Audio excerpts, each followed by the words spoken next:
My name is Councillor Helen Green and I would like to welcome members of the public, colleagues and officers to this meeting. I'm chairing tonight's meeting, and to manage the business as efficiently as possible, I'll invite people to speak one at a time to ensure their contributions are properly heard. Therefore, please do not speak unless invited to do so by me. I thank you in advance. The fire evacuation procedure: on hearing the fire alarm, please leave the building immediately using the nearest exits. Do not under any circumstances use the lift.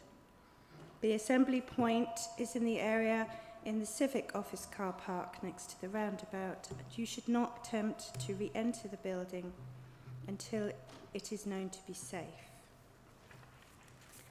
Please can I ask you to switch your mobile phones to silent? And members of the committee, visiting members and members of the public, please be aware that our planning committee meetings are always webcast live, and so any contribution you make will be broadcast. Please remember to use your microphone when speaking and to turn off when you have finished. This is very important for the webcast because the camera will move to the next speaker. You only need to press the black button once each time to turn it off and on. Thank you. Item 1 is membership. I have Councillor Paul Hodgkin-Jones substituted for Councillor Sarah Hodgkin-Jones and Councillor Quilty substituted for Councillor Rosehill. Members, when a roll call or recorded vote is requested, we will do this with general members first. The members representing the ward the application is located in, and I vote last and exercise an additional casting vote when required. Visiting members and community advocates, thank you for being present.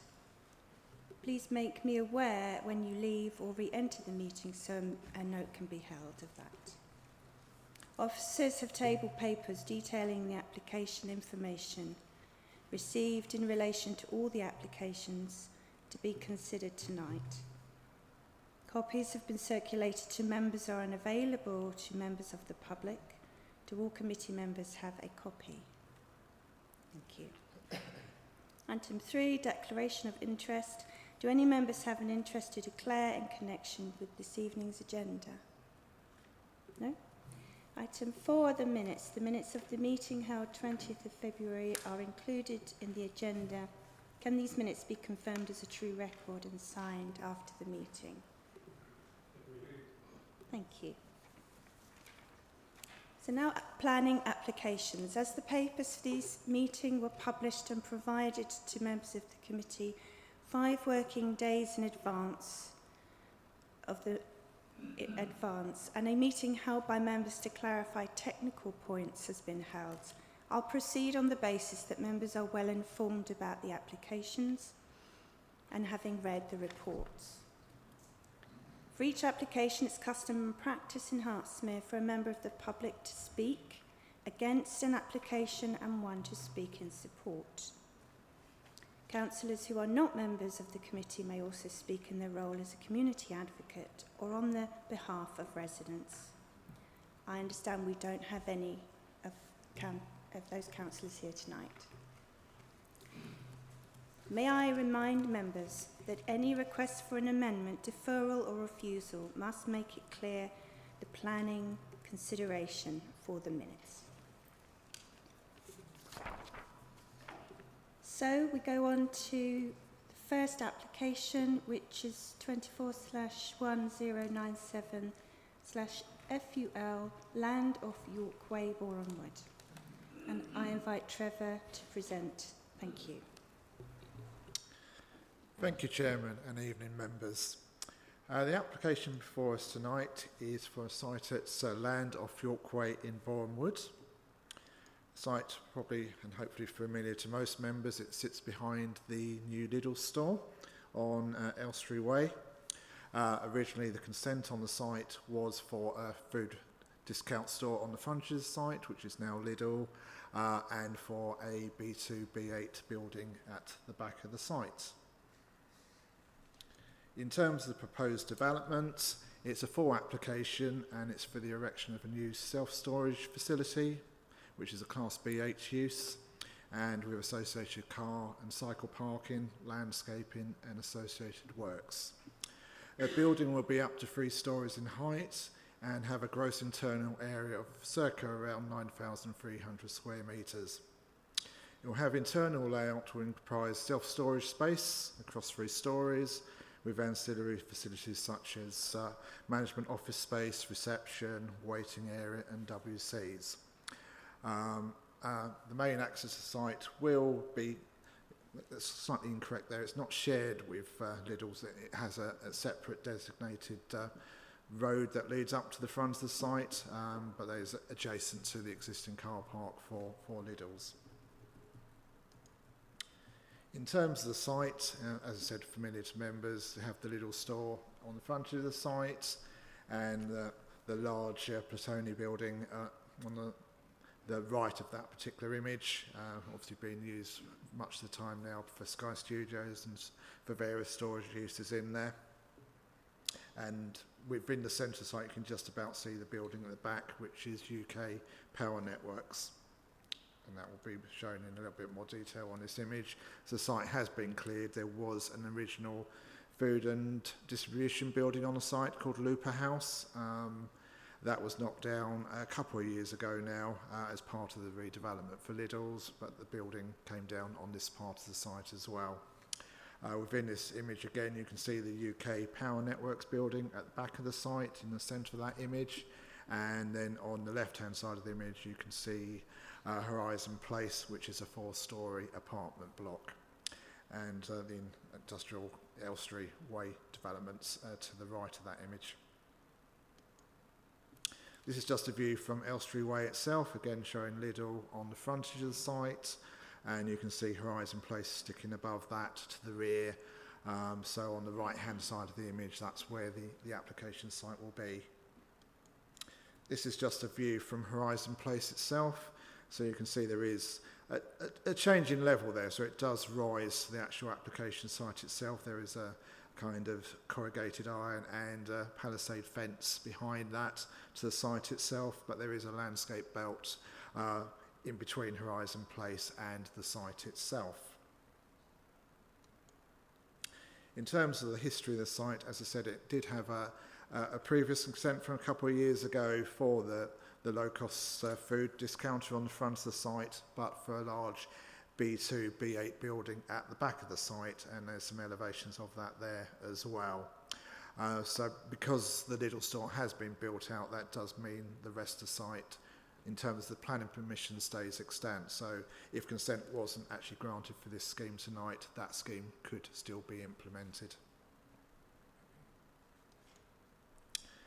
In terms of the layout, you can see it's quite a large building. It will cover about more than 50% of the site.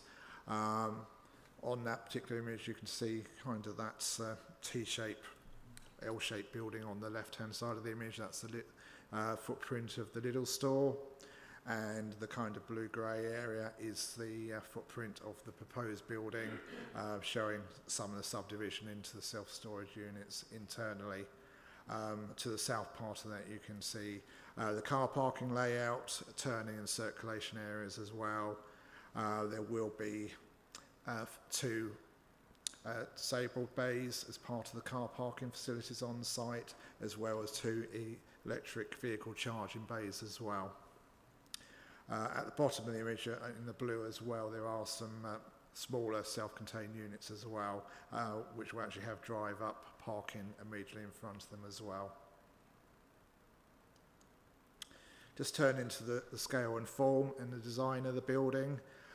This is the view from the car park to the proposed building, looking across the site.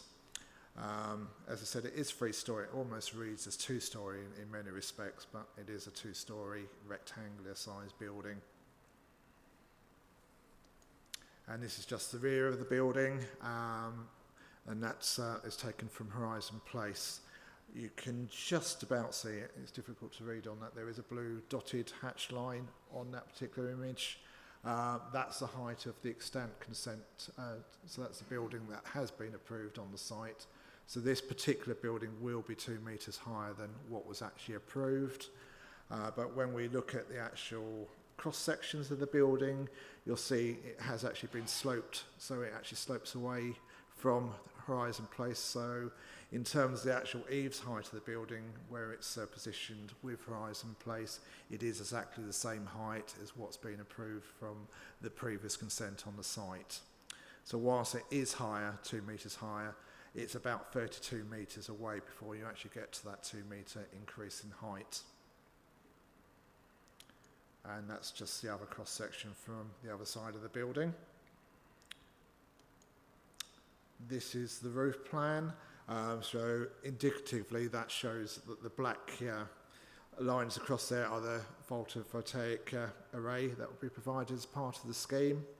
That is indicative, and that could be improved on. When we look at the recommendation, conditions are seeking a climate change and energy statement to be submitted prior to commencement of this particular development, and that there's an opportunity within that to actually improve that particular facility in terms of reducing energy from this particular site by renewables. These are just some 3D images of the site. I think that helps explain the building in a bit more detail. So this particular image is looking from the car park to Lidl's across the site. So whilst it is a relatively utilitarian building, there has been some attempt to provide some architectural language and articulation to it with regard to some white render and glazed features, and within that area of the building will be the offices and the more ancillary part of the storage facility. This is just an image from the site itself. So again, as I said, it's quite a standard functional building, but there has been some attempt to build up and reduce the scale and provide some design language to it through using different materials and some glazed features as well. In terms of the landscape proposals, there will be, at the present time, there's 2 trees that sit on the boundary of the site with horizon place. They will be removed as part of this development. But in terms of the overall scheme of things, there will be a significant uplift in terms of the landscaping on the edges of the site. And in terms of biodiversity net gain, it will be in above the 10% minimum. In fact, it's probably about 24% in this particular case. So it is an enhancement on what's there already in that regard. In terms of the planning considerations, the site falls within the Elstree Way employment area, and with regard to policy SP1, that supports, well, policy SP1 supports development in the urban areas, and in terms of core strategy, policy SC10, in terms of employment areas, of which this is one, it supports B-class uses. And in terms of this particular development, it will be a B8 use, so it does meet that particular definition. And as alluded to earlier, there is an existing extant consent on this site that could be still built out as a fallback position if this wasn't approved tonight. With respect to site-specific matters, there's no significant harmful impacts in terms of the development plan or national policy. Whilst it will be a low employment generator, this particular scheme will only generate 3 employees. It should be borne in mind when you look at Looper House, the original use on the site, it had circa around 25 employees. But when you take into account the Lidl store on the front of the site, has circa about 40 employees at the current time, with the additional 3 employees from this particular part of the site, that will generate a net increase of 18 jobs across the entire site. In terms of the economic benefits of the scheme, whilst it's only 3 employees, the applicant has pointed to the, not necessarily pent up, but there clearly is a demand and a perceived demand for this type of facility in and around the country. They particularly point to national reports. Certainly post-COVID, there has been a building up of this particular need for self-storage facilities as more people work from home and businesses work not necessarily in big premises, and they need additional space off-site. And this particular site can either serve a short-term or a long-term need to meet those kind of high, either online or businesses that need space outside of business premises. More generally, in terms of ecology, drainage, landscaping, sustainability and neighbouring amenity issues, they are all considered acceptable in this case. Particularly with regard to amenity issues, the Environmental Health Officer has looked at the scheme in depth in terms of noise and light in particular, with regard to the neighbouring Horizon House or place development, and is content, subject to conditions, that this scheme is appropriate. The recommendation in this particular case is recommended for approval, but delegated to the Head of Planning and Economic Developments to actually complete a section 1 and 6, so that will ensure the delivery of the biodiversity net gain from this development and the monitoring of that for 30 years. And on top of that, it will provide a highways contribution towards sustainable transport measures across this particular area, which this would obviously have an impact. So the recommendation, subject to that and planning conditions and informatives, is for approval. Thank you, Chairman. Thank you. So as we have no speakers on this item, members, do you have any questions? Councillor Morris. Thank you. It's really a point of clarity. You made reference to the modest provision of solar panels, but there is scope for adjustment on that. Could you explain how that would be addressed? Because it does seem quite modest at the moment, please.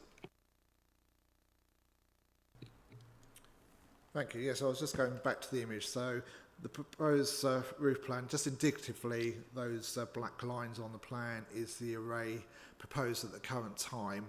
And because of the nature of them, they obviously would sit on the southern orientation of the building or the south-facing orientation of the building. But there is scope. It's a significant roof space. There is scope within that to significantly increase that as needed. Is to be borne in mind the energy consumption from the use with regard to what the applicant says will be relatively low, because in terms of the storage facilities themselves, they won't be heated for obvious reasons. It will really just be the office space, the reception area and the toilets, etc. will be the heated part. So energy need will be quite low on this particular use. But we have imposed a planning condition, or looking to propose a planning condition that requires a climate change and energy statement to be submitted and agreed, and that would obviously have to meet our requirements in that regard. So if that doesn't meet our prescribed requirements, we can seek it to be increased, and that's a requirement from the developer for this scheme to go ahead. Councillor Hodgson-Jones. Thank you, Madam Chair. On the same issue, can you please clarify that proposed roof plan, which way is north and which way is south? Because that doesn't tally with the plan if that's a...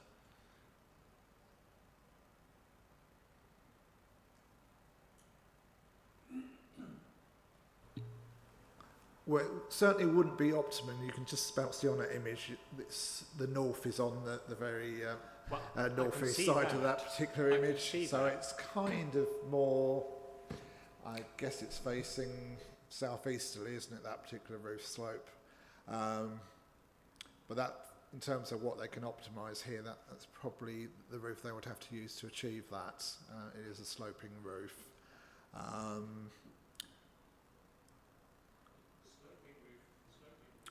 It's not a steep sloping roof, so it can still be optimised to the best it can.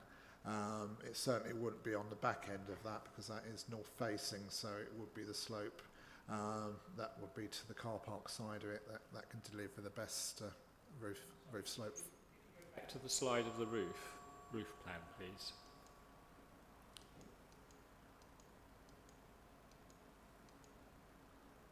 Judging by the previous slides you showed with the layout in north is in the top right corner of that. That's correct.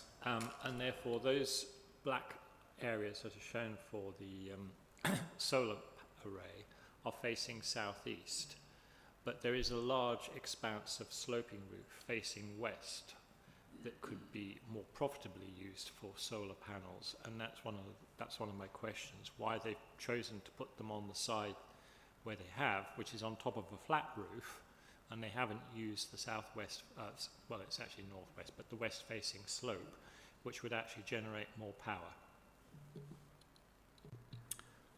Well, that's certainly something we can negotiate through the climate change and energy statement. It probably can't read that, but it does say this is just an indicative plan at this particular stage. So in terms of where they are placed, obviously they've got to optimise what they're actually going to deliver at the end of the day. So I'm sure they will employ a energy consultant to actually optimise where those should be placed on that particular roof slope. As a condition, and we can make sure it delivers what it needs to with regard to this scheme. Thank you. Councillor Gray. Thank you, Chair. It's been a long day, so it's just a clarification, really. 7.34 states that there will be a condition regarding seeking a climate change and sustainability statement, but I can't seem to find that in the list of conditions on this application. I wonder if you could just tell me which one of them it is.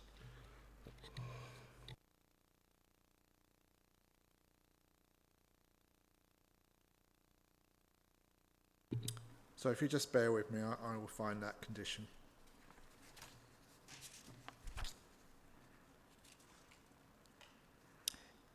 Yes, Chairman and Councillors, it's condition 15. So it says no development above damp-proof course level shall take place until a climate change and sustainability statement has been submitted to and approved in writing by the local planning authority. And then it sets out a number of criteria as part of that. Yeah, thank you. Sorry, I missed that completely. Thanks for clearing that up. Thank you. So if we don't have any more questions, do I have anyone that would like to move that we accept? Councillor Gray, yes. And second, Councillor Amron. Thank you. Sorry. So shall we take a vote then? Thanks. Thank you. So the recommendation is as set out in the report and in the updates. If I can take the vote. Councillor Allen. For. Councillor Amron. For. Councillor Gray. For. Councillor Handley. For. Councillor Hodgson-Jones. For. Councillor Kazar. For. Councillor Morris. For. Councillor Quilty. For. Councillor Smith. For. Councillor Sussman. Councillor Green. Sorry, for. For. Sorry. Councillor Green. For. Thank you. That's unanimous. It's carried. Thank you. We'll go on to the second application, which is 25/0122/FUL. That's Boreham Wood Football Club. And as this is a property owned by the council, we have to hear every application pertaining to it. And Alexia will present. Thank you very much.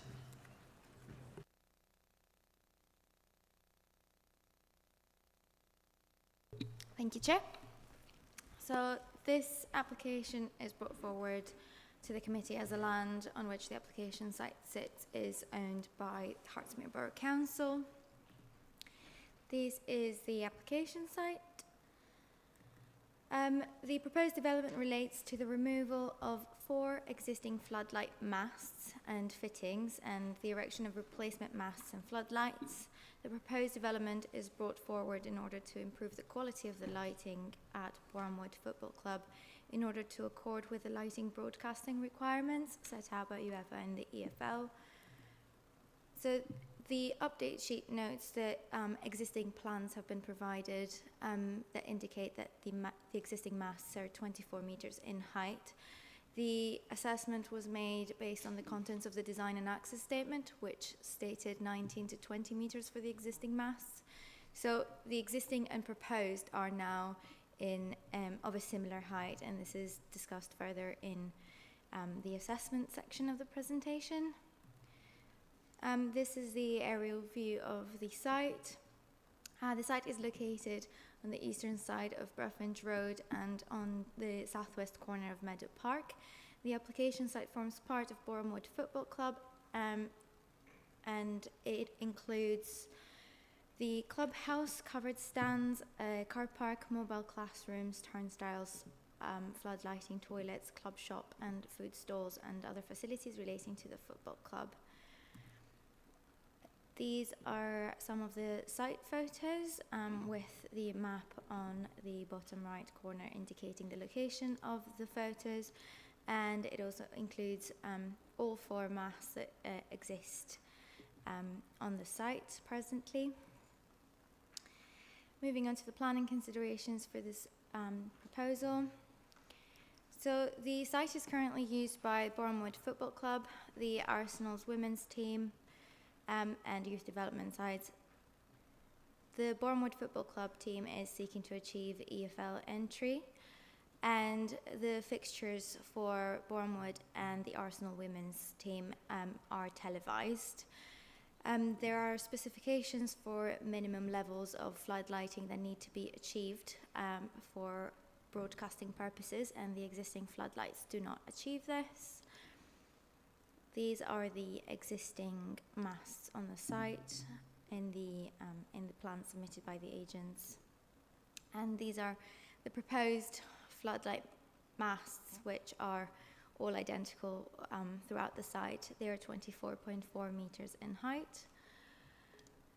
So in terms of the assessment on the character and appearance of the area, the existing and proposed are of a similar height, and this would not result in additional adverse impact to the character and appearance of the area, and this is not considered to be a concern. In terms of impact on residential amenity, the main concern would be with regards to light overspill into the residential properties. Environmental health were consulted on this application, and they noted that modern lights will reduce the overspill, but additional information is needed. Although illuminance maps were provided, a condition is also recommended for vertical lux diagrams to show potential light trespass into windows. This is attached to the report. And finally, in terms of highway safety, no additional car parking is required by this proposal, and highways are satisfied that the proposal does not raise any concerns with regards to highway safety. So it is recommended that permission is granted subject to the conditions attached at the end of the report. Thank you. Thank you very much. We don't have any speakers on this topic, so members, do you have any questions for officers? Councillor Gray. Thank you, Chair, and I will be supporting this application tonight. I think it's important to note, though, that Boreham Wood Football Club sits at the heart of Boreham Wood and is a massive economic driver as well as a community benefit for all. It's the home of Boreham Wood Football Club as well as Arsenal Ladies Football Club, and it's going on to bigger and better things, so I think we should all be supporting this evening. Thank you very much. Do I have anyone that wants to second? Councillor Kaza. Okay, thank you. We will go to the vote. Thank you very much. Thank you. The recommendation is as set out in the report. If I can take the vote, please. Councillor Allen? 4. Councillor Amron? 4. Councillor Gray? 4. Councillor Handley? 4. Councillor Hodgson-Jones? 4. Councillor Gazal? 4. Councillor Morris? 4. Councillor Quilty? 4. Councillor Sussman? 4. Councillor Smith? 4. Councillor Green? 4. That's carried. It's unanimous.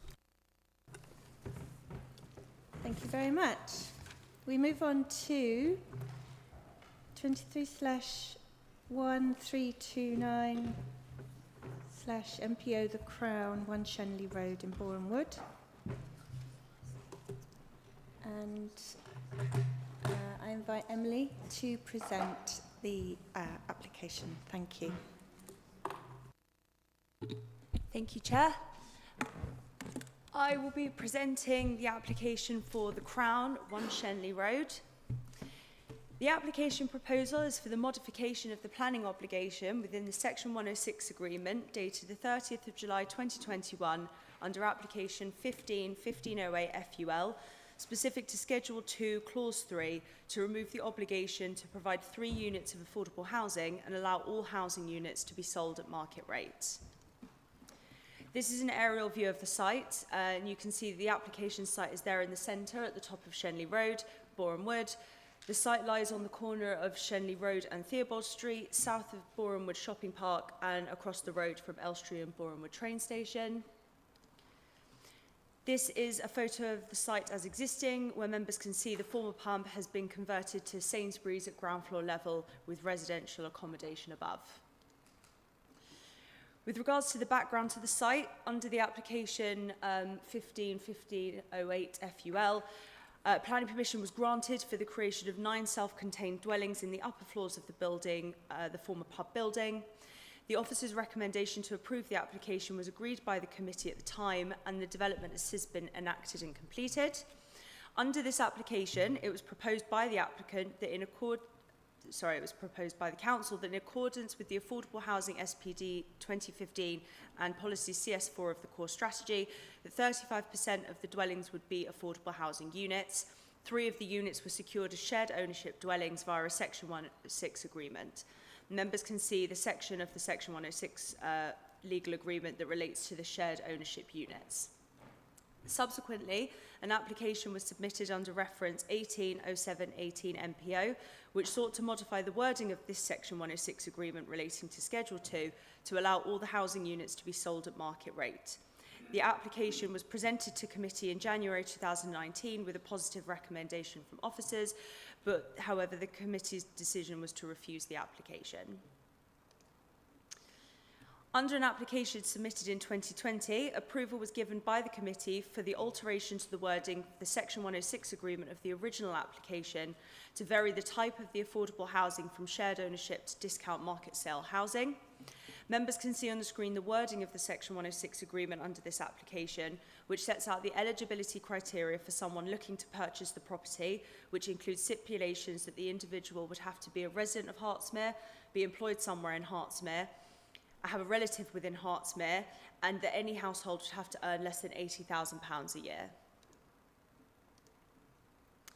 In terms of the background to the policies, policy CS4 of the core strategy, which members can see on the screen, outlines that to increase the supply of affordable housing, developments of 5 self-contained residential units or more, or developments exceeding 0.2 hectares in area, should make provision for an element of affordable housing. And it's also outlined in this policy that 35% of units provided by development should be affordable housing in that case. In November 2014, a written ministerial statement was published which outlined that on a site of 10 units or less, and which are smaller than 1,000 square metres, affordable housing contributions should not be sought. And this was then reflected in the NPPF policies, namely paragraph 65, which outlines that developments which are not major residential developments should not be required to provide any affordable housing contribution. And a major residential development is defined within the Development Management Procedure Order, or the DMPO, as a residential development with 10 or more dwellings or a site area of 0.5 of a hectare or more. At the time of the determination of the original application, it was common practice for officers to enforce policy CS4 and therefore require applicants to provide affordable housing on sites with more than 5 dwellings. However, it is now considered that as national policy supersedes local policy, officers should adopt paragraph 65 of the NPPF and the DMPO in decision making. In this case, the development provided 9 units with a site area of 0.15 hectare, which is under the threshold as set out by the DMPO and NPPF for the obligation of affordable housing. The development is therefore not considered a major development, and therefore affordable housing contribution could be considered an onerous addition to the contributions of the developer. The relevant policy in this assessment is Section 106 of the Town and Country Planning Act, which relates to the modification of legal agreements. Officers consider that Part B is relevant in this case, reading that where an application is made to an authority under Section 106, the authority may determine if the obligation no longer serves a useful purpose, the obligation may be discharged. Officers have therefore addressed in the assessment whether this obligation serves a useful purpose. Officers have also considered Regulation 122 of the Community Infrastructure Levy Regulations, which relates to planning obligations, and particularly Part A, which reads that a planning obligation may only constitute a reason for granting planning permission for the development if the obligation is necessary to make the development acceptable in planning terms. At the time of the determination of the original planning permission in 2015, officers considered that the planning obligation to provide affordable housing met these three tests. However, under the current application, officers must consider the relevant policies outlined and the changes in practice since the original planning permission was granted, namely the adoption of paragraph 65 of the NPPF in decision-making. National policy indicates that the development is acceptable without an affordable housing contribution obligation, as the development is not considered a major residential development. Therefore, officers can conclude that the obligation is not necessary to make the development acceptable as per the SIL regulations, and therefore the obligation no longer serves a useful purpose in accordance with the Section 106 of the Town and Country Planning Act. Members outlined in the technical meeting on Monday that they would like some more information regarding the marketing of affordable housing units at the development to ensure that everything had been done to release the dwellings as affordable housing units.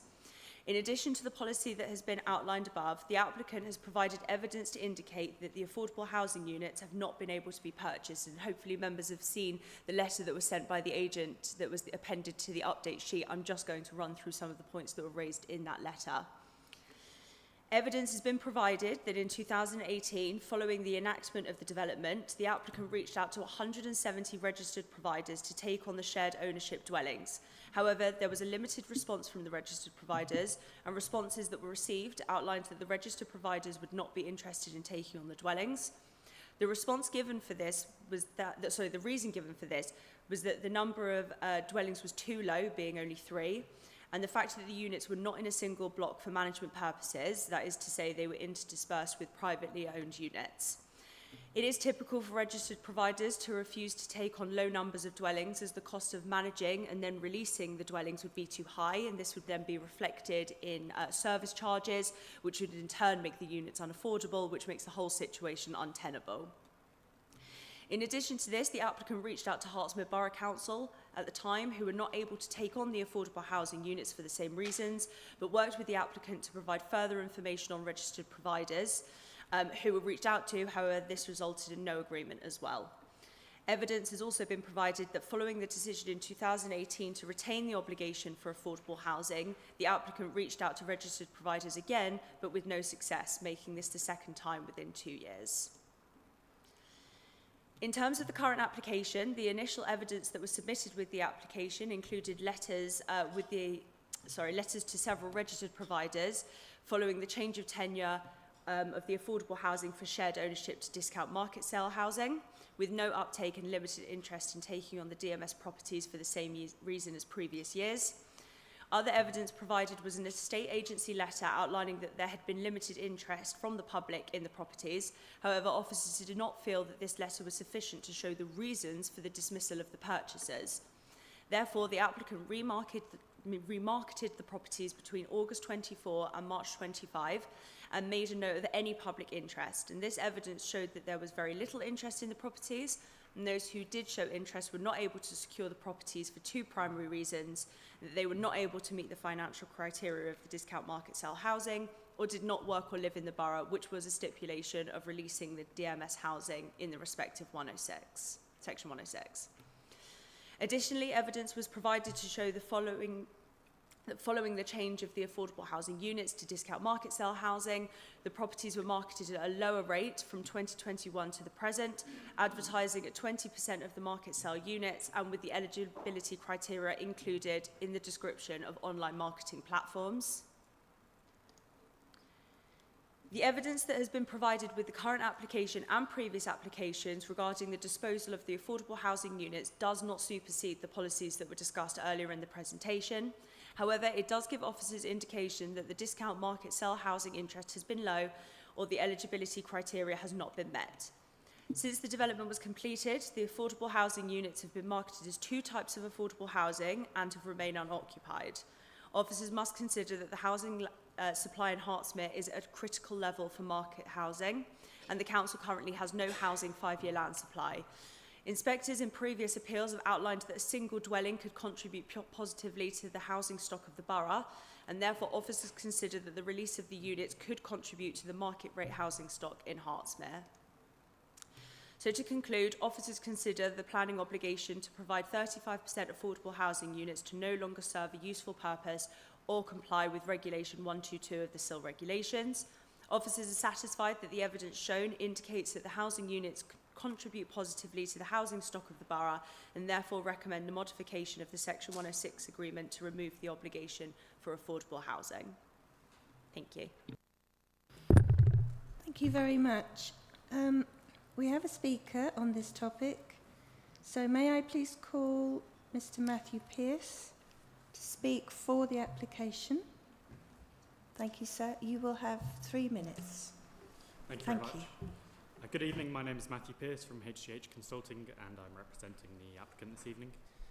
I'd first like to thank the case officer for her work on the application, and I'm pleased to see that she considers there to be no policy reason to refuse the application, and that there has been sufficient marketing showing a lack of interest in the units over a considerable period of time. Obviously, the background of the application is set out within the committee report and the timeline we've provided in the update paper. But in essence, the application was determined at a period of time where there was some policy uncertainty in relation to affordable housing provision and when it should be provided. Apologies, sir. I don't mean to interrupt you, but we can't hear you very well. Sorry, is that better? That's much better. Can I ask, stop the clock? Start it again? Apologies, it's no on, problem. But we couldn't fault. hear. I can't hear you anyway. You have 3 minutes. Thank you, sir. Thank you. Good evening. My name is Matthew Pearce from HGH Consulting, and I'm representing the applicant this evening. I'd firstly like to thank the case officer for her work this evening. I'm pleased to see that she considers there to be no policy reason to refuse the application and that there has been sufficient marketing showing a lack of interest in the units over a considerable period of time. The background of the application is obviously set out within the committee report and the timeline we've provided in the update paper. But in essence, the application was determined at a period in time where there was some policy uncertainty in relation to affordable housing provision and when it should be provided. This uncertainty has been resolved at national level, and it is clear that a development of this scale is not required by policy to provide affordable housing provision. The obligation is therefore not necessary for the development to be considered acceptable in planning terms and no longer serves a useful purpose. Since the original application was approved in 2016, the applicant has made significant attempts to dispose of the 3 affordable housing units, firstly as shared ownership units and latterly as discount market sale rates, without any success. The applicant has been committed to providing affordable housing within the scheme, but unfortunately this hasn't been possible. Between 2018 and 2020, the applicant wrote to and followed up with approximately 170 registered providers of affordable housing to offer them the units as shared ownership properties. Unfortunately, there was no interest from these RPs as the number of units was limited and there was a preference of blocks of units under complete control of the RP. After the applicant was able to vary the tenure of the units to discount market sales rate, an extensive marketing campaign was undertaken both locally via an estate agents and nationally online. There was, however, very little interest from prospective buyers, and those that did show an interest could not meet the eligibility criteria set out within the Section 106 agreement. RPs were again approached to ascertain whether they would like to acquire the units under this tenure, but they continued not to be interested due to the small number of units offered.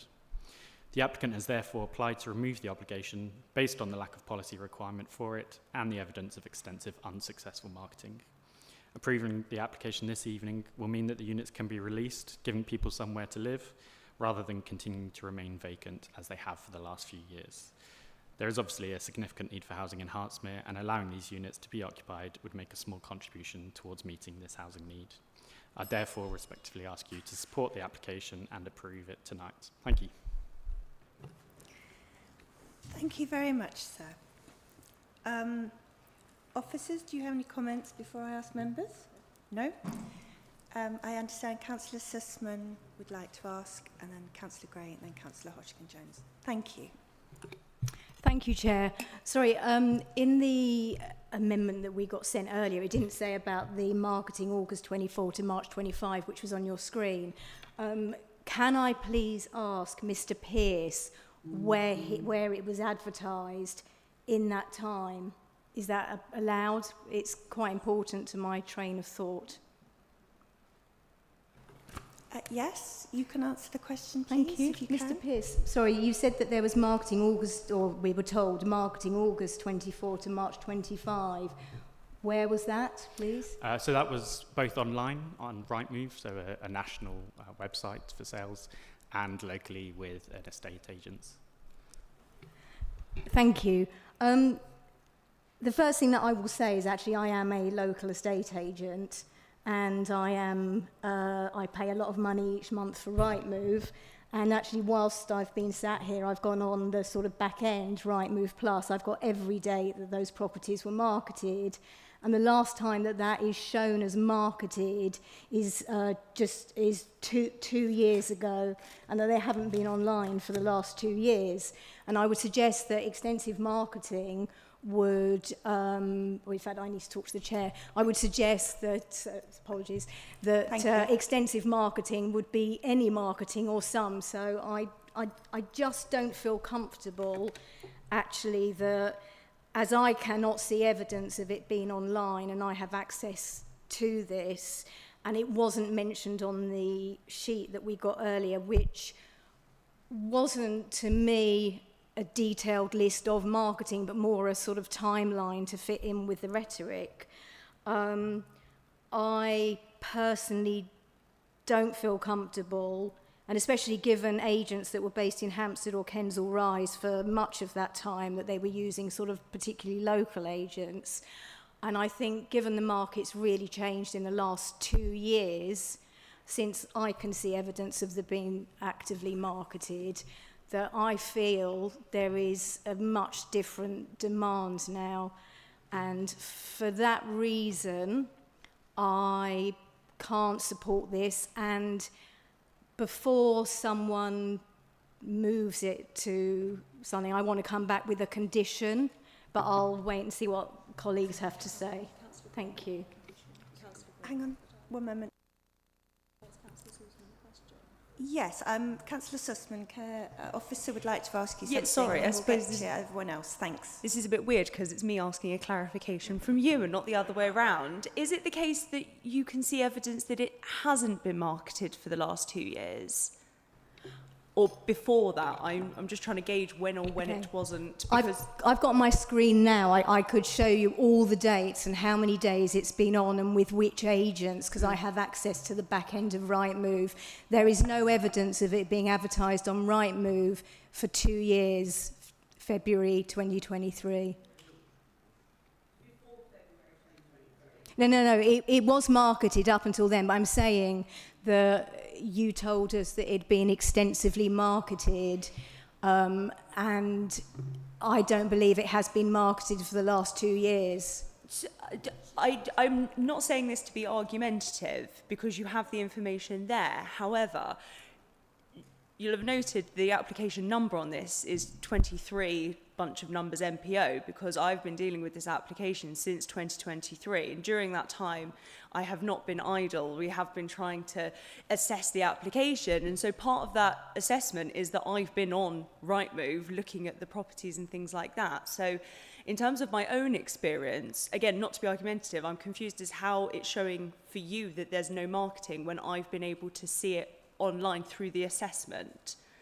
I don't know how that could be the case. That's just from my own experience and my own assessment. Yeah, no, and I would never think that you are idle. I think none of you guys in planning are idle, so please don't think that.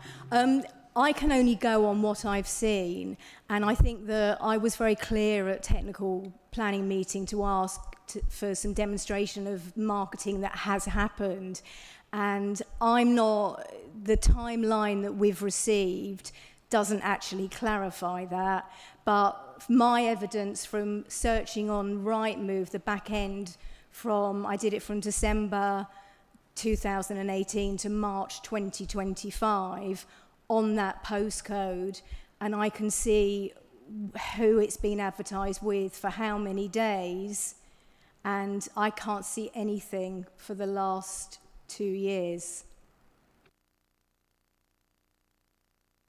I genuinely, it's very difficult because I don't almost know how to respond on the basis of what I had mentioned before about checking, about being on Rightmove myself and checking those properties. I don't know whether there's a chance it was under a different address, or because I have seen them online.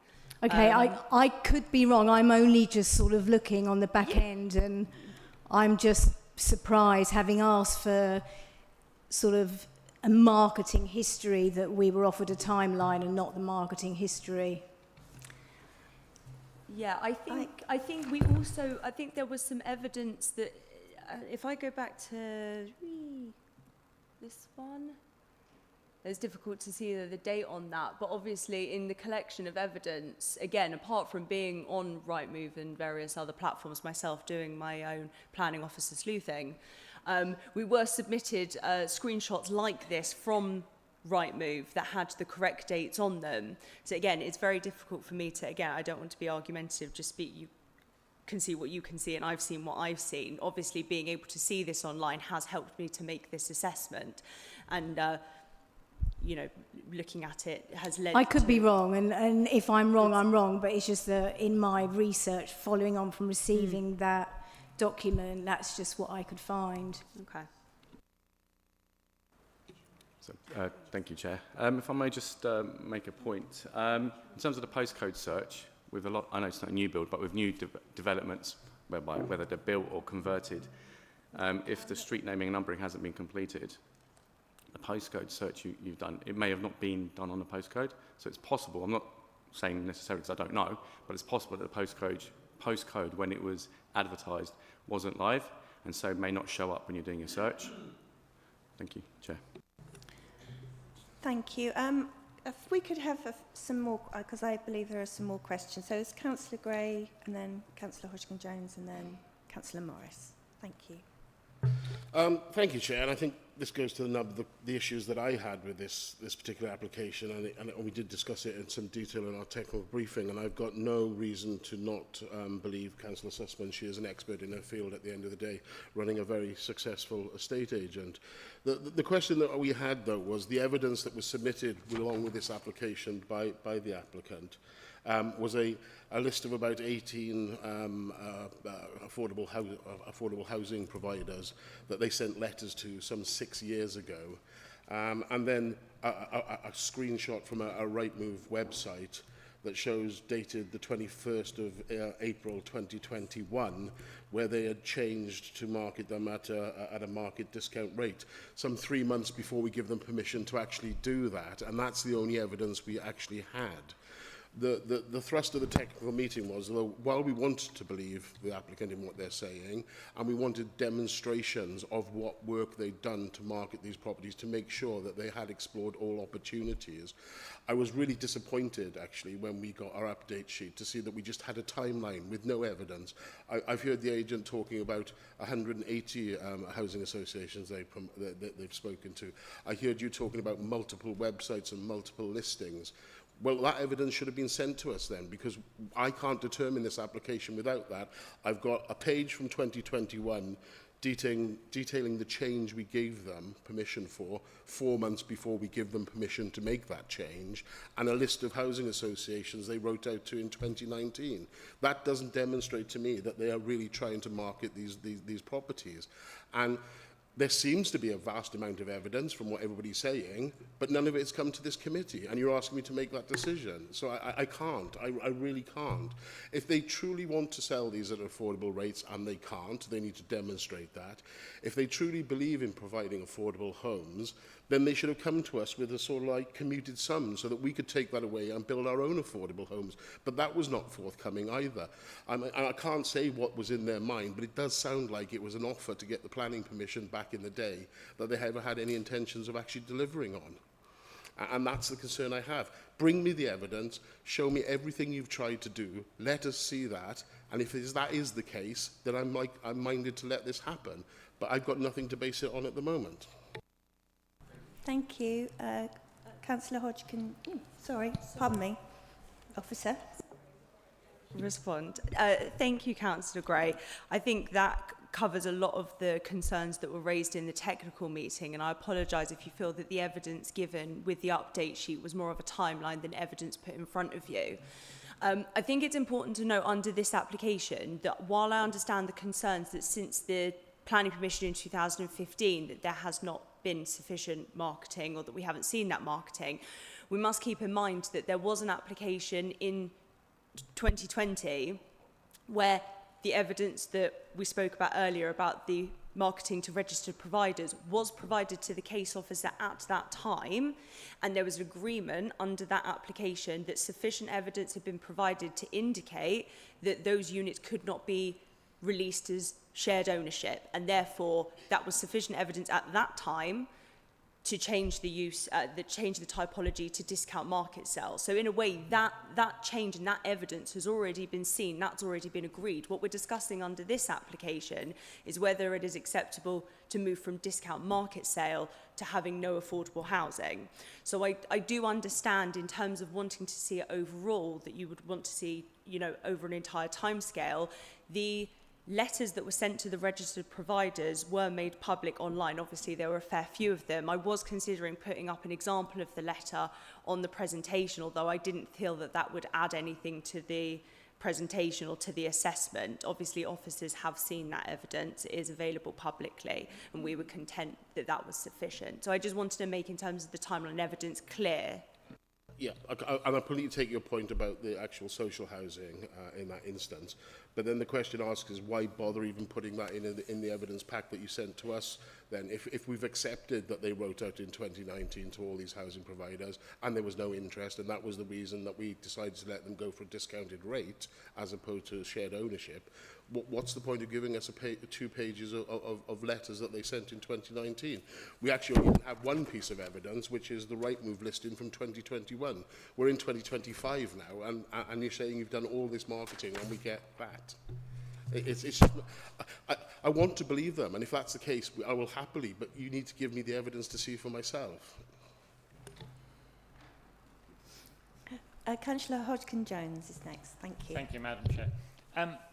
Firstly, on the question of marketing, you can have active marketing and you can have passive marketing. And if you have a site listed on Rightmove for 4 years with no active marketing, I can assure you it will still be there, it will still show as marketing, but anybody who is prospective buyer looking at it will see the date and move on. They won't focus on it, they won't call up an agent or anything. If you want active marketing, it has to be done by an agent. And as Councillor Sussman has indicated, she's seen no evidence from local agents that this has been actively marketed. However, I don't want to go down that route because we could end up arguing for years as to whether or not these have been marketed properly or not. Clearly, they have been built for some years and the applicant has not managed to sell them. Now, there could be several reasons for that. There could be no demand for the units at all from anybody, in which case, why were they built and why had they not thought out the design of the building? Or they have been half-hearted efforts, and they have tried to sell to RSLs. Well, I am not in the least bit surprised that the RSL said, no, we're not interested in 3 small units interspersed in a block of 6 other units that is privately managed, because that's not how RSLs work. The shared ownership route clearly isn't going to happen. And there is one other solution that is available to us, which is a commuted sum which could be used by other applicants in the borough to provide genuine affordable housing. And the question is, why has the applicant not made the effort to come up with a solution? They've clearly been sitting on these properties and they're waiting, and they're simply, what they are actually asking us to do is to remove a condition that allows them to make a windfall profit 6 years after they built the site. That is not acceptable in planning terms, and I think that it is not for this committee to wave away and allow a developer to make a windfall profit simply because they've made half-hearted efforts at actually delivering their affordable housing. That is not acceptable. That is not how this borough seeks to meet its housing need. And you talk about releasing 3 units to satisfy private market rented private market housing, but it does nothing to meet the requirement for affordable housing in the borough. There are plenty of people who would be willing to develop private market priced properties in the borough. There is no shortage of applicants willing to develop that kind of property. There is a definite shortage of applicants willing to deliver affordable housing, and we have seen application after application to vary the conditions. This applicant has made several efforts to vary the conditions. There is a solution, and it's called a commuted sum. And the only way that we can approve this application is if there is a condition for a commuted sum. The question is what that commuted sum should be. I can't give you a figure because I don't actually know enough about the units and what the disparity is. But I cannot possibly support this application unless there is a commuted sum involved. Thank you, Chair. I think I hear the members' concerns with this scheme. I would suggest that perhaps a way forward is to defer the scheme, to allow the agent to perhaps provide extra marketing evidence, but also, as the council has just said, to discuss a commuted sum with them and bring this back to committee at a future date when that has been agreed. Thank you, Chair. Yes, and then we've got many other people want to speak, but anyway, yes. Just to say, to defer it to get more evidence on the marketing effort, I think is pointless. We need to understand whether the applicant is willing to provide a commuted sum and how to calculate that, because I don't think that coming back with some more evidence that they have failed to sell the units is actually going to move us forward or move them forward. Thank you. I'm aware that Councillor Morris and Councillor Allen wanted to speak, and then I'll come to you, Councillor Sussman. Thank you. Councillor Morris. Thank you.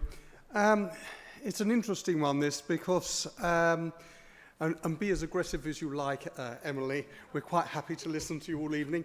But I have to agree very much with Councillor Hodgson-Jones. I mean, it's strange that a developer would want to keep properties empty for such a long time, on the one hand, and I suspect the majority of his profit is actually held in these last 3 properties. And so if we were to sell them at full market value, that is a windfall. And that being the case, had we known what we know now, the terms of the original approval may well have taken a slightly different path. I like the proposal to defer to give the applicant the opportunity to come back with a sensible proposal, if I can put it that way, that would allay our concerns and fears.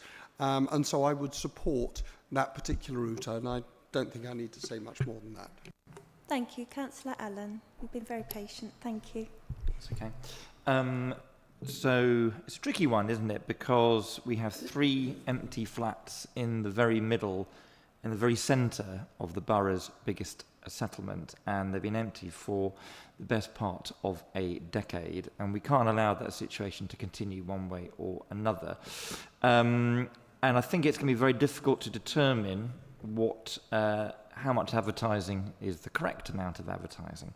On the other hand, conditions are imposed for a reason, and although, as you've argued, Emily, the rules have changed, it doesn't work the other way around. So when rules tighten up, we don't go back to a building that's already being built and ask them to change it. So and I think that's quite an important principle. And in our position, we are always going to be wary of a moving of the goalposts, even if it's 10 years since the goalposts were first put up. However, as I mentioned, we have these 3 empty flats in a place where they shouldn't be empty. And I think I think Paul is right to identify the importance of a search for a compromise which everyone could accept.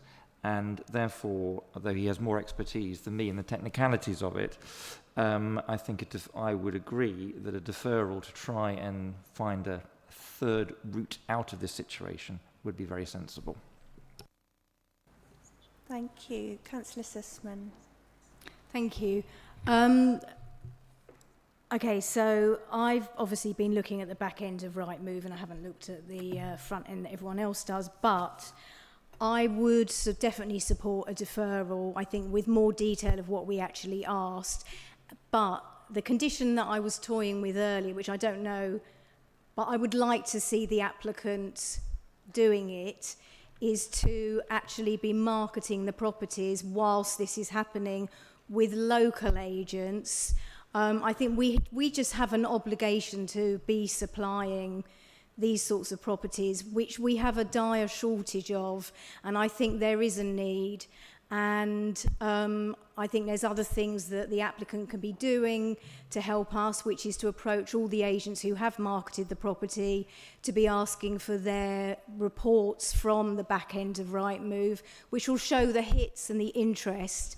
I think a deferral is the right thing to do, but in the meantime, I would like to see these marketed with local agents and a real sort of spurt to see actually what the appetite is locally for them. I just don't want to give up on this just yet. Thank you. Thank you very much. I'm just going to check one thing, one moment.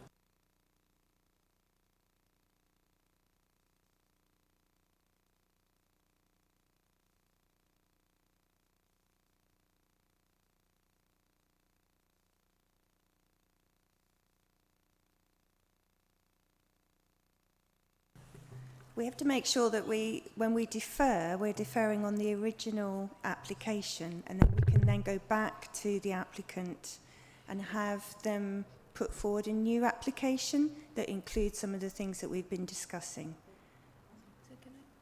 One moment. Legal will put it better than me. Sorry, if I can just explain. So the application is to amend the existing Section 106 agreement. It's not amending any conditions. And the application before you is to modify the agreement so that no affordable housing applies. So you can defer on all grounds, but it's still the same application. So it's probably best that the planning officer goes back to speak to the applicant to see if any changes can be made to their application to amend the 106 agreement. I hope that makes sense. So we can still defer on all grounds that you talked about. Councillor Allen, and then, Councillor Hodgkin-Jones, yes. Did you want to say something? Thank you. Just very briefly, Paul mentioned a commuted sum, which sounds good to me, but we may not all know the precise technicalities of that, so perhaps we should have a tiny bit more explanation of what it involves. Councillor Hodgkin-Jones, thank you. If I understood the advice correctly, we're looking at an application to amend conditions. And if we're not minded to amend the conditions in line with that application, then am I right in thinking that we should refuse this application and the applicant should come back with a new proposal, with a new application that is likely to satisfy us? I just want to be clear, because if that is the case, then there's no point in deferring. We should just refuse this application, having indicated what is likely to make us more amenable to accept a future application, because we are not going to accept, in this committee, we're not going to accept an application which does not deliver any element of affordable housing, whereas whether the applicant comes back and says, I've now got another way of achieving the affordable housing, or I'm willing to put in a commuted sum that can be agreed within a Section 106 agreement, then that would have to be detailed in that application. Am I right in that thinking, please? Sorry, I just sought clarification from the planning officer. As the recommendation is worded, modification of the planning obligation, planning officers can go back to the applicant and what they've submitted to look at a commuted sum, if members are happy with that. Yes, I think we are. Yeah. Do we agree on that? So that would still be a deferral? Yes. Madam Chair, can I Yes. move to defer with the request that we discuss with the applicant the possibility of a commuted sum. Thank you very much. Yes. Can anyone second? Councillor Morris, thank you. Happy to second. Thank you very much. For clarity, is that deferral on all grounds? Yes. Thank you. Okay, I'll take the vote for that.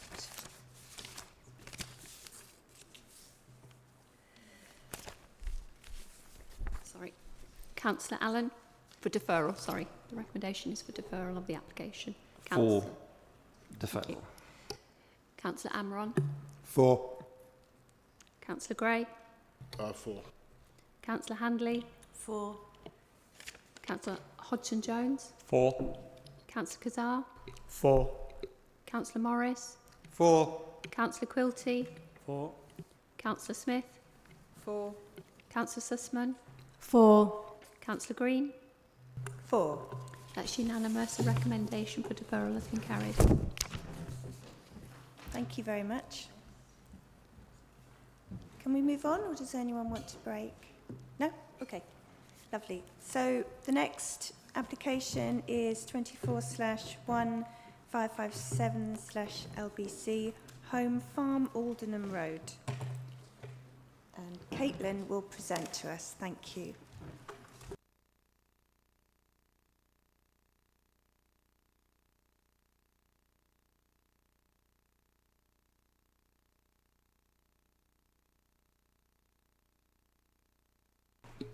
Thank you, Chair. Yes, this application is a listed building consent for Home Farm, Aldenham Road. This application is a resubmission of a recent expired consent and has been brought to committee due to it being related to a major full application and having obviously previously then been determined at committee. So the proposed development is within the curtilage of a listed building and comprises of the demolition of some existing buildings, the erection of new office hub buildings in their place, the extension of the existing building with external and internal alterations, and conversion to office space, a cafe and function room, and then with associated landscaping, parking and alterations to existing highway access. As mentioned before, this is a resubmission of the listed building consent 21/14/11 LBC. So a bit of background. So there was a full planning permission and its associated listed building consent, which was granted permission by members at the January 2022 committee. However, neither of which have since been implemented. The LBC had been determined in January 2022. However, the full had been determined over a year later in April 2023 due to the full requiring the drafting and completion of the Section 106. The full application remains extant until April 2026. So therefore, due to the decisions being issued out of sync with each other, the listed building consent has now expired, and therefore the purpose of this application is to bring the listed building consent back into sync with its associated full planning permission to allow more time for them to implement the scheme. So here is an aerial view of the site outlined in red. Home Farm is part of the Aldenham estate with access off of Aldenham Road and lies to the south of Haberdashers Girls' School. The buildings of Home Farm are rented to various small local businesses. A bus company parks its buses in some of the barns and on the hard standing, likewise a second-hand car dealer as well. The Home Farm house is Grade 2 listed and lies within the application site, which is here, this building. The red brick Victorian building, which has several wings, would mostly be refurbished and converted to a new use, with one part of it being demolished and with a single-storey extension added to its north-eastern wing. So that's these buildings here. So the various detached barns, sheds and outbuildings to the north of the listed farmhouse are the ones to be demolished, with the new buildings erected in its place. The new office space would be rented out to clients, and the intention is to offer a variety of flexible spaces that either hold offices or individual desks so as to cater either to whole businesses or an individual. So here are some site photos. These show the Grade 2 listed building, which doesn't have any changes proposed to it. The bottom right shows the view from the entrance. The one next to it shows the listed listed building in context with one of the barns that will be demolished. And the top photo shows the curtilage listed buildings, which is proposed to be renovated and converted. Again, the top right photo shows the Victorian curtilage listed buildings, and the bottom left, or the bottom ones, show the barns and sheds to be demolished and replaced. So here is the proposed site plan, which shows the new single-storey office buildings in pink. The blue shows the existing curtilage listed buildings, which are to be renovated and converted. The grey shows the listed building, which doesn't have any changes proposed to it. And it's quite hard to see on this, but the red sort of dashed outlines sort of denote the existing buildings that are to be demolished. Here is sort of just a CAD mock-up of what is proposed compared to what is existing at the moment. The buildings in white are the new buildings, the red is the listed building, and the sort of brown, yellow ones are the curtilage listed buildings, which will just be renovated and converted. So to reiterate, there are no changes to the listed building application to that already approved, and so the assessment of the impact on the heritage asset and character and appearance does not differ to the previously approved listed building consent. Historic England had no comments. The Conservation Officer had the same comments as previously, and it was concluded that on balance there is an overall improvement to the setting of the listed building, and the recommended conditions have been attached as per the previous consent. It's considered a policy compliance scheme. The recommendation is therefore to grant the listed building consent subject to conditions. Thank you. Thank you very much. We don't have any speakers on this item, so do members have any questions for officers? Don't all rush at once. Councillor Hodgkin-Jones, yes. Just a very small question. I'm looking at the list of previous applications, and the 2021 full planning application 1410 was granted permission on the 11th of April 2023, but the listed building consent was granted consent on the 18th of January 2022. I wasn't on the planning committee. I don't know what that discrepancy, how that discrepancy could have occurred, but it just seems strange that there's 15 months between granting the listed building consent and then granting the actual planning approval. I don't know if anybody who was on the planning committee at that time could clarify that, or if officers could clarify that. But there doesn't seem to be any difference between them. But obviously, because of that discrepancy, the listed building consent has expired before the actual planning permission. And I'd like to understand why there's that gap. But otherwise, I've no problem with extending the listed building consent. Thank you. Yes. So the reason for that delay for the full is that associated with the full application there was a section 106, and that tends to take quite a long time to be agreed and drafted and signed. So that was the reason for that delay in terms of the listed building consent, because that doesn't require a section 106. It's just associated with the full application. That was the reason for the delay in determinations. Thank you. So, are we in a position to accept the officer's recommendation? Yes. I'm happy to accept the officer's recommendation and agree with their recommendation. Thank you, Councillor Morris, and Councillor Gray, second. Thank you very much. Let's go to the vote then. Thank you. Thank you. So the recommendation set out in the report, so if I can take the vote. Councillor Allen? For. Councillor Amron? For. Councillor Gray? For. Councillor Handley? For. Councillor Hodgson-Jones? For. Councillor Kazar? For. Councillor Morris? For. Councillor Quilty? For. Councillor Smith? For. Councillor Sussman? For. Councillor Green? 4. That's unanimous. That's been carried. Thank you. So our last application is 25/0028/HSE 19 Farm Way, Bushy. it you? Yeah, I'm doing it on behalf of Marcus. And yes, we'll have the application presented now. Thank you. Thanks, Chair. I'm presenting on behalf of Marcus Truman, who is the case officer on this. So this is for 19 Farm Way in Bushy. Here is the site plan. So the reason for committee consideration is that the applicant is a councillor. The proposed development is for a single-storey rear extension, which will infill the existing rear extension to create a full-width single-storey rear extension. Here is an aerial view of the application site here. So the application site comprises of a two-storey semi-detached dwelling located on the northeast side of Farm Way. There is a block paved driveway to the front of the property which can accommodate 3 cars, and the surrounding area is made up of two-storey semi-detached dwellings finished in similar style and design. So here are some site photos of the front and rear elevation.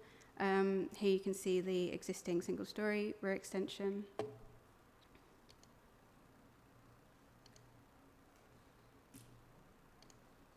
Apologies, so here's the proposed block plan. The proposed 3-metre deep single-storey extension will be set in alongside the existing 3-metre one with number 17 Farm Way on the left-hand side here. The proposed mono-pitch roof will extend over the existing extensions. So here are the existing elevations. And here are the proposed elevations showing the single-storey extension, now the full width of the rear elevation, with a depth of 3 metres and a monopitch roof at a height of 3.37 metres, with 4 roof lights, and the materials will be matching the existing dwelling. So in terms of the assessment, there were no concerns raised in regards to impact on character appearance. Likewise, there were no concerns raised with regards to impact on light, outlook, privacy or overlooking. The extension doesn't breach the 45-degree line, so there were no concerns there. As the extension wouldn't increase the number of bedrooms, there are no concerns with regards to car parking provision, and it's considered a policy compliance scheme. Therefore, the recommendation is to grant planning permission subject to conditions. Thank you. Thank you very much. We don't have any speakers on this item, so members, do you have any questions? Councillor Morris? Not exactly a question, because under normal circumstances this wouldn't have been coming to committee, and I assume it would have been dealt with by under delegated powers. I can't see anything that's particularly contentious here, and when you're ready, I'm quite happy to move to approve. Thank you. Councillor Gray?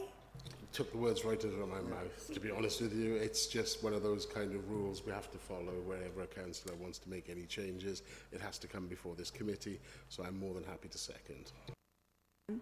And actually, Councillor Hodgkin-Jones has his just hand up point out that just check the site plan. Where the proposed extension is, nobody can see it anyway because it backs onto large fields. So I have absolutely, you can see that there's nothing there, and even beyond that field, there's nothing. There's an open golf course. So there's absolutely no reason for this to actually be bothering the committee, other than it's owned by a councillor.